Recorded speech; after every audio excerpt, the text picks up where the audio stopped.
तो दोस्तों एक न्यूज़ मैं आज आपके साथ डिस्कस करने वाला हूँ।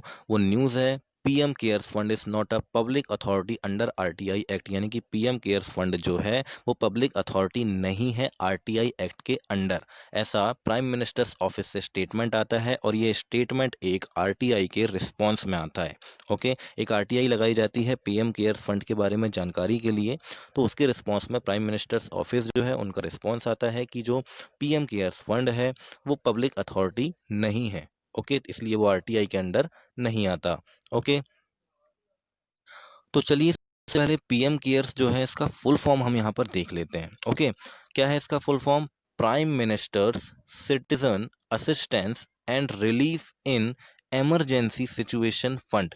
Okay, prime ministers citizen assistant and relief in emergency situations fund, ये पीएम केयर्स फंड का फुल फॉर्म है। ओके, अब पीएमओ ने ऐसा क्यों कहा है? पीएमओ ने ऐसा कहा है दोस्तों कि आरटीआई एक्ट जो है हमारा तो 2005 में आया था। आरटीआई एक्ट यानी कि राइट टू इंफॉर्मेशन एक्ट जो आया था उसके सेक्शन 2H के हिसाब से इन्होंने ये कहा है कि सेक्शन 2H जो है उसके हिसाब से पीएमओ ने ये कहा है कि पीएम केयर्स फंड जो है आरटीआई के अंतर्गत नहीं आता। तो दोस्तों सेक्शन 2H जो है वो पब्लिक अथॉरिटी के बारे में बतलाता है कि पब्लिक अथॉरिटी हम किसको कहेंगे, और पब्लिक अथॉरिटी ही आरटीआई के अंतर्गत आ सकती है, यानी कि कोई भी प्राइवेट फर्म जो है वो आरटीआई के अंतर्गत नहीं आता है। ओके, तो ये बात आपको ध्यान में रखना है कि प्राइवेट फर्म जो है दोस्तों वो आरटीआई के अंतर्गत नहीं आता।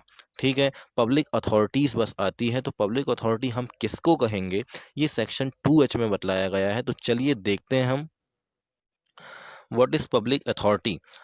Public authority means any authority और बॉडी और इंस्टीट्यूशन और सेल्फ गवर्नमेंट एस्टेब्लिश्ड और कॉन्स्टिट्यूटेड।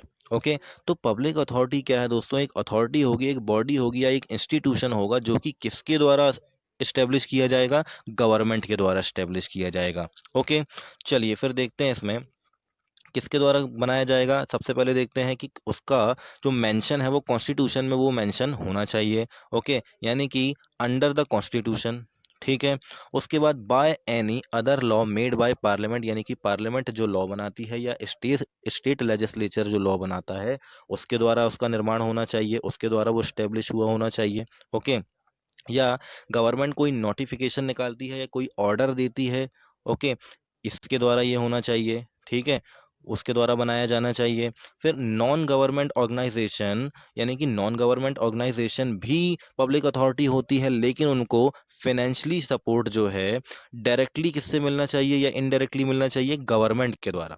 ओके, चाहे वो स्टेट गवर्नमेंट हो चाहे वो सेंट्रल गवर्नमेंट हो। ओके, तो डायरेक्ट या इनडायरेक्ट तरीके से सरकार जो है वो अगर उनको फाइनेंशियल हेल्प करती है तो हम उसको पब्लिक अथॉरिटी बोलेंगे। ओके, तो कॉन्स्टिट्यूशन के अंदर उसका मेंशन होना चाहिए तब हम उसको पब्लिक अथॉरिटी बोलेंगे, या उसका जो लॉ के द्वारा निर्माण होना चाहिए जो कि पार्लियामेंट के द्वारा बनाया गया हो या स्टेट लेजिस्लेचर के द्वारा बनाया गया हो। ओके, और या गवर्नमेंट ने कोई नोटिफिकेशन जारी करके या कोई ऑर्डर जारी करके उसको बनाया हो। ओके, या body owned control and substantially financed. Okay, तो नॉन गवर्नमेंट ऑर्गेनाइजेशन जो है दोस्तों वो भी इसके अंतर्गत आती है अगर उसको फाइनेंशियली सपोर्ट मिलता है गवर्नमेंट के द्वारा डायरेक्टली या इनडायरेक्टली। ओके, तो ये थी दोस्तों पब्लिक अथॉरिटी की डेफिनेशन। ओके, तो इनको हम कहते हैं पब्लिक अथॉरिटी।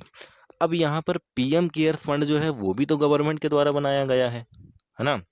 वो भी तो गवर्नमेंट के द्वारा बनाया गया है, लेकिन उसको क्यों नहीं बोला जा रहा है कि ये आरटीआई एक्ट के अंतर्गत आता है?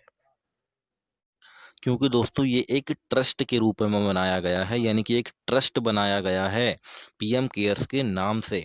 ओके, तो ट्रस्ट बनाया गया है इसीलिए हम इसको पब्लिक अथॉरिटी नहीं कह सकते, ऐसा पीएमओ के तरफ से जो स्टेटमेंट उसमें कहा गया है। ओके, दोस्तों अब इनमें कौन कौन रहता है, यानी कि जो पीएम केयर्स फंड है वो कौन कौन संभालता है? तो चार लोग मेनली जो है दोस्तों पीएम केयर्स फंड को संभालते हैं। ओके, उन जो पीएम केयर्स फंड है उनके द्वारा ओन किया जाता है। तो एक तो होगा हमारे प्राइम मिनिस्टर। ओके, जो कि चेयरमैन होते हैं उस ट्रस्ट के।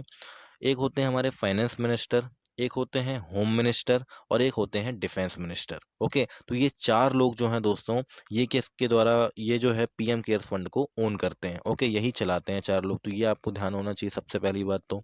ओके, तो ये एक ट्रस्ट के रूप में हो गया, इसीलिए इसको पब्लिक अथॉरिटी नहीं कहा जा सकता आरटीआई एक्ट के अंदर, ऐसा कहा गया है। ओके, तो दोस्तों ये मैंने आपको पूरा सेक्शन 2H जो है, ओके, जो सेक्शन 2H है आरटीआई के अंदर का, ओके, आरटीआई के अंदर का सेक्शन 2H है, ये मैंने आपको पूरा समझा दिया है। ओके, आई होप कि आपको ये पूरा समझ में आ गया होगा, मैंने बहुत ही अच्छी तरीके से आपको एक्सप्लेन कर दिया है। ओके, अब देखते हैं दोस्तों आरटीआई किसके द्वारा दायर की गई थी। तो दोस्तों आरटीआई जो एप्लीकेशन की गई थी वो श्री हर्ष कंदुकुरी के द्वारा की गई थी। ओके, हर्ष कंदुकुरी के द्वारा की गई थी। ये एक एलएलएम स्टूडेंट है असीम प्रेमजी यूनिवर्सिटी बेंगलुरु के अंदर। ओके, तो इन्होंने पीएम केयर्स की जो ट्रस्ट डीड है, ओके, और जो गवर्नमेंट के ऑर्डर्स निकले हैं पीएम केयर्स को लेकर, नोटिफिकेशन जो जारी हुआ था इसको लेकर, और इसके जो सर्कुलर्स रिलेटिंग यानी कि इसके जो पूरी आसपास की चीज़ें जितनी भी है पीएम केयर फंड से रिलेटेड, इनके बारे में, इसके क्रिएशन से लेकर इसके ऑपरेशन तक, है ना, तो ये सभी चीज़ के बारे में जानने के लिए इन्होंने आरटीआई दायर की थी। ओके, तो इसके रिस्पॉन्स में ये स्टेटमेंट जो है वो पीएमओ का आया है, और पीएमओ का ये स्टेटमेंट भी आया है कि हमारी वेबसाइट में जो है ये पूरी जानकारी पीएम केयर्स फंड के बारे में अवेलेबल है, चाहे तो आप वहाँ से देख सकते हैं। ओके, तो आई होप दोस्तों आपको वीडियो समझ में आया होगा, और मैंने यहाँ पे सेक्शन 2H जो है वो बहुत अच्छे से डिस्कस किया है, जो कि बहुत ही इंपॉर्टेंट है आपके लिए आरटीआई एक्ट के अंतर्गत। ओके, तो अगर आपको वीडियो पसंद आता है तो कृपया वीडियो को लाइक और शेयर कीजिए और चैनल को सब्सक्राइब कीजिए दोस्तों। ओके, और बेल आइकन को प्रेस कर दें ताकि आगे आने वाली जितनी भी अच्छी वीडियोस हैं उनका नोटिफिकेशन टाइम टाइम पर आपको मिलता रहे।